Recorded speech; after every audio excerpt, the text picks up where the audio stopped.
Hello दोस्तों, मैं अंजलि एक नया वीडियो लेके आई हूँ। आज हम बात करने जा रहे हैं कर्स चाइल्ड प्ले से जुड़े उन मिस्टेक्स की जो हम लोगों में से कई लोगों ने तुरंत नोटिस कर लिया था या फिर जो बाद में हमारे मन में आया कि ये कैसे हुआ, क्या ये पॉसिबल था या कुछ तो गड़बड़ है। तो कर्स चाइल्ड बेसिकली एक प्ले है। ये कोई बाकी की तरह लिखी गई जेके रोलिंग की नॉवेल नहीं, इसलिए ये एक्चुअली इस सीरीज की बुक नहीं है। इसमें कई प्लॉट होल्स हैं। तो आज हम बात करने जा रहे हैं ऐसे टॉप 10 मिस्टेक्स या प्लॉट होल्स की जो हमने कर्स चाइल्ड प्ले में नोटिस किया था।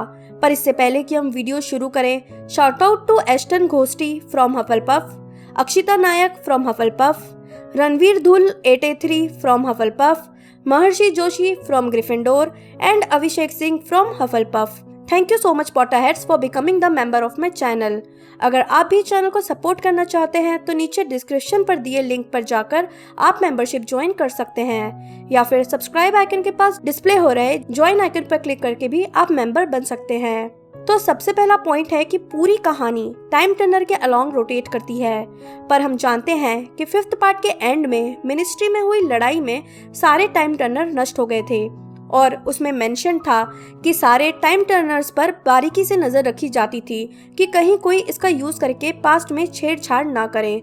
तो सवाल ये आता है कि आखिर मैलफॉयस के पास कहां से एक टाइम टर्नर आ गया जिसकी कॉपी करके थिएडर नॉट के पास भी एक टाइम टर्नर आ गया। तो एक पॉसिबिलिटी है कि मैलफॉयस के पास काफी आर्टिफैक्ट्स हुआ करते थे, तो हो सकता है कि उनके पास कोई एंसेस्ट्रल टाइम टर्नर हो भी जिसकी जानकारी मिनिस्ट्री के पास ना हो, यानी ये इलीगल हुआ और इलीगल चीज वो थिएडर नॉट को या किसी और को नहीं दिखाते फिरेंगे कि कोई उसकी कॉपी बना ले। दूसरा पॉइंट है हर्माइनी ने टाइम टर्नर छिपाया था मिनिस्ट्री में ही। हर्माइनी, ऑरर्स या बाकी मिनिस्ट्री के लोगों को चकमा देते हुए 3 बच्चे मिनिस्ट्री पहुंच गए और किसी को पता भी नहीं चला। हमें 5th बुक में ही बताया गया था कि स्टार्टिंग में ही छड़ियों की जांच होती है। जब हैरी, हर्माइनी और रॉन रूप बदलकर मिनिस्ट्री गए थे तब उन्होंने रियल लोगों की छड़ी, आईडी वगैरह सब कुछ ले लिया था। यहाँ इन 3 बच्चों ने सिर्फ रूप बदला, वो भी पॉलीजूस पोशन से, तो उनके पास फर्स्ट ऑफ ऑल बाल कहाँ से आए, और अगर आ भी गए तो वो बिना स्क्रीनिंग मिनिस्ट्री में कैसे घुसे, और अगर बाय चांस किसी तरह घुस भी गए तो वो हर्माइनी जितनी इंटेलिजेंट विच के छिपाए हुए टाइम टर्नर को ऐसे ही जरा से पजल सॉल्व करके उन लोगों ने ढूंढ लिया। ऐसी इलीगल चीज जो किसी बड़े जादूगर के हाथ में भी नहीं लगनी चाहिए, सही नहीं लगता। तीसरा पॉइंट है कि टाइम टर्नर मिलने के बाद जब उन सब ने उसे यूज किया तो उसकी लिमिट थी 5 मिनट की। ऐसा हमें 3rd बुक या मूवी में नहीं देखने को मिला था, पर अगर ध्यान हो तो पास्ट में जाने के बाद आप वापस प्रेजेंट में जंप नहीं करते, आप पास्ट में जाते हो और उसे पूरा जीते हो और विद टाइम प्रेजेंट में आ जाते हो, वरना ऐसे तो आप किसी भी टाइम में जाकर कुछ बदल कर वापस आ जाओ। और उससे भी बड़ी बात, जैसे हर्माइनी को टाइम में पीछे जाना होता था तो वो टाइम टर्नर की चाबी उसके अकॉर्डिंग घुमाती थी, जैसे 3 बार घुमाकर कुछ 3 घंटे पीछे जाना या अपनी क्लास के टाइम पहुंचने के लिए 1 बार घुमाना। अब सवाल ये है कि एल्बस या स्कॉर्पियस कितनी बार उसे घुमाएंगे जो एग्जैक्ट वो उस टाइम पर पहुंच जाएंगे जब टूर्नामेंट हुआ था। एक तो ये पर्टिकुलर टाइम पता करना और फिर एग्जैक्टली न जाने कितनी बार टाइम टर्नर घुमाना और उस जगह पहुंच जाना, सब कुछ बहुत ही कंफ्यूजिंग लगता है। 4th पर है हैरी के निशान में दर्द होना। 7th बुक के एंड में क्लियरली दिया है कि वोल्डेमॉर्ट चला गया था और फिर हैरी के निशान में 19 साल तक कभी कोई दर्द नहीं हुआ। जब वोल्डेमॉर्ट ताकतवर होता था या आसपास होता था या स्ट्रॉन्ग फीलिंग में होता था तभी हैरी को निशान में दर्द होता था, और क्योंकि बिना कुछ पास्ट में चेंज किए हैरी के निशान में दर्द शुरू हो गया, ना सिर्फ ये गलत है बल्कि खुद ही बुक में लिखी बात के खिलाफ है। 5th पॉइंट है वोल्डेमॉर्ट की एक बेटी का होना। ये तो शायद टोटली सेंसलेस बात लगती है। बुक में वोल्डेमॉर्ट की जो डिस्क्रिप्शन है वो बहुत ही क्लियरली दी गई है, और उस बेसिस पे वोल्डेमॉर्ट को आखिर कोई संतान क्यों चाहिए होगी। उसने हॉर्क्रक्स ही इसलिए बनाए थे ताकि वो खुद अमर हो। उसने इस बारे में कभी कोई इंटरेस्ट नहीं दिखाया कि उसे प्यार या दोस्ती या शादी या बच्चे जैसी कोई चीज हो। इससे वोल्डेमॉर्ट का कोई लेना देना नहीं था, वो इन सब चीज को समझता भी नहीं था, उसे इन सब में 1% भी इंटरेस्ट नहीं था, और अचानक से उसकी एक बेटी होना, इस बात की कोई पॉसिबिलिटी नहीं, खासकर बेलाट्रिक्स से। बेलाट्रिक्स का झुकाव वोल्डेमॉर्ट की तरफ था, पर वोल्डेमॉर्ट के लिए बेलाट्रिक्स एक लॉयल सर्वेंट से ज्यादा कुछ नहीं थी। उससे भी बड़ी बात, बेलाट्रिक्स शादीशुदा थी उसकी शादी रोडोल्फस लेस्ट्रेंज से हुई थी और ये कहना कि मैलफॉय मैनर में डेल्फी पैदा हुई थी, यानी कि रोडोल्फस इस बात के लिए तैयार था कि उसकी बीवी वोल्डेमॉर्ट के बच्चे को जन्म दे। और सबसे बड़ी बात, 7th बुक में कहीं नहीं बताया गया है कि बेलाट्रिक्स बीमार थी या प्रेग्नेंट थी या कोई भी इशू था। वो फुल टाइम एक्टिवली लड़ी थी, उतनी ही पतली दुबली जितनी कि वो पहले थी। 6th पॉइंट है कि कर्स चाइल्ड में एक प्रोफेसी की बात की गई है जो डेल्फी के लिए की गई थी। हम जानते हैं पुरानी भविष्यवाणी ट्रिलोनी ने की थी। ट्रिलोनी जैसे ही जो एक्चुअल सीयर्स होते हैं वो ही भविष्यवाणी कर सकते हैं और उन भविष्यवाणियों का रिकॉर्ड भी मिनिस्ट्री के रिकॉर्ड रूम में होता है जहां हैरी भी गया था और वहां की लड़ाई में वो सारे रिकॉर्ड्स नष्ट भी हो गए थे। तो डेल्फी की भविष्यवाणी किसने की जिसका कोई रिकॉर्ड रूम में रिकॉर्ड भी नहीं था, और वो भी ऐसी भविष्यवाणी जिसका डिटेल और मतलब जेल में बैठे लेस्ट्रेंज को पता था, जो कि पर्टिकुलरली डेल्फी का सौतेला पिता हुआ, और उसने डेल्फी को ये डिटेल बता भी दी और किसी को कानो कान खबर भी नहीं हुई। और उसके बाद भी डेल्फी ना स्कूल गई, ना उसे पालने वालों ने उसे अच्छे से पाला, फिर भी वो मारक शाप से लेकर सारे शाप ना सिर्फ जानती थी बल्कि कर भी सकती थी। विश्वास करना बहुत मुश्किल होता है। 7th पॉइंट है अल्टरनेट रियलिटी में रॉन और पद्मा की शादी होना। रॉन और पद्मा की कोई दोस्ती नहीं थी। रॉन तो शायद पद्मा को पहचानता तक नहीं था। पार्वती ग्रिफिंडोर हाउस में ही थी, इसलिए रॉन और हैरी पार्वती को जानते थे, पर पद्मा रेवेनक्लॉ में थी। और क्योंकि 4th बुक में मेंशन्ड है कि हैरी उम्मीद कर रहा था कि पद्मा की नाक सीधी हो जिससे रॉन को प्रॉब्लम ना आए यूल बॉल में उसको पार्टनर बनाने के लिए, यानी कि यूल बॉल के पहले तक रॉन और हैरी ने पद्मा को नोटिस तक नहीं किया था।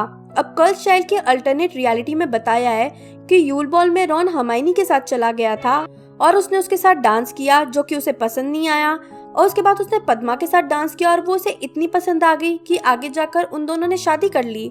अब सवाल ये है कि मान लिया कि उसने हर्माइनी के साथ डांस किया, पर उसके बाद आखिर वो पद्मा के साथ डांस क्यों करता? उनका कोई लिंक नहीं था। डांस के टाइम उसने उसकी तरफ ध्यान तक नहीं दिया था, यानी कि वो उसकी ब्यूटी की तरफ बिल्कुल भी अट्रैक्ट नहीं हुआ था। और यहाँ बस डांस करने के बाद इतना फर्क आ जाता है कि उसकी पूरी चॉइस ही बदल जाती है।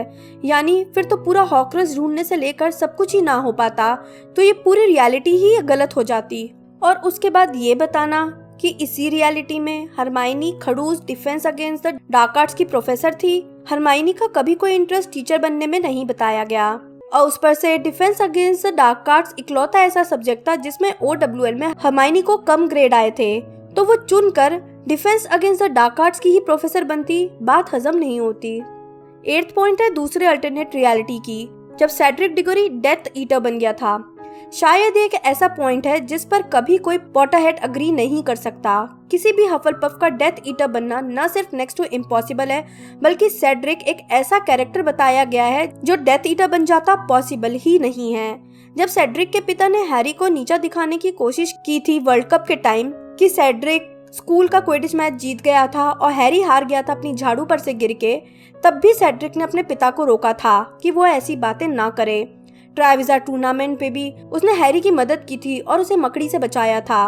वो एक प्योर हार्ट विज़र्ड था, एक सच्चा दोस्त, दिल का नेक। किसी ने उसे फुला दिया और इस पर सब हंस दिए तो वो सीधा जाकर वोल्डेमॉर्ट से मिल जाए और वोल्डेमॉर्ट भी उसे अपनी टीम में ले ले और फिर वो अपने ही साथियों के खिलाफ लड़े और नेविल जैसे इंसान को मार दे, ये बात हो ही नहीं सकती। इसलिए शायद सेड्रिक का डेथ ईटर होना one of the most illogical things में से एक है। 9th पॉइंट है हैरी का पार्सल टंग होना, यानी कि सर्पभाषी होना। 7th पार्ट में हैरी के अंदर का हॉक्रक्स मर गया था, खुद वोल्डेमॉर्ट ने मारा था। इस कारण उसके अंदर से वोल्डेमॉर्ट रिलेटेड सारी एक्स्ट्रा पावर चली गई थी, यानी उसके सांपों से बात करने की पावर भी।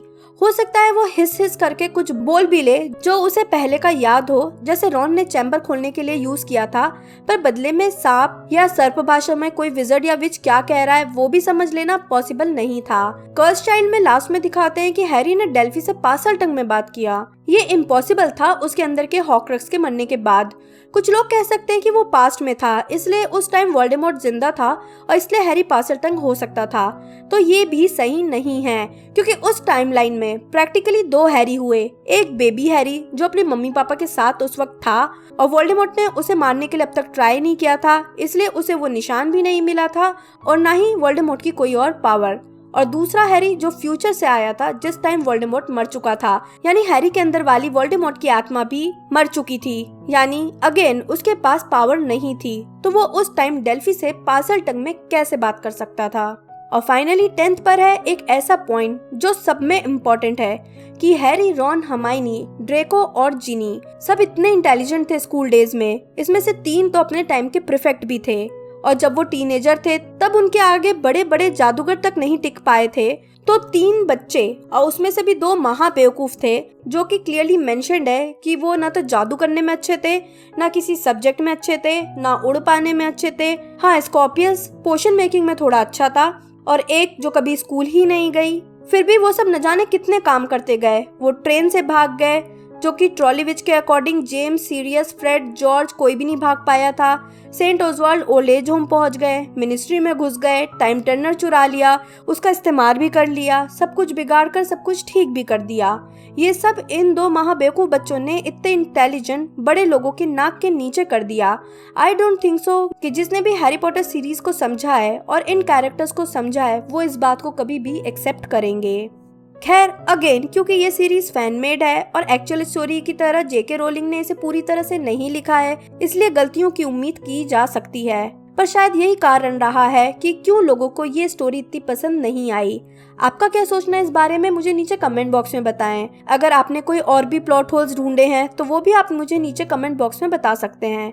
वीडियो पसंद आया हो तो लाइक जरूर करें। मैं जल्दी ही नए वीडियो के साथ वापस आऊंगी, तब तक के लिए बाय बाय।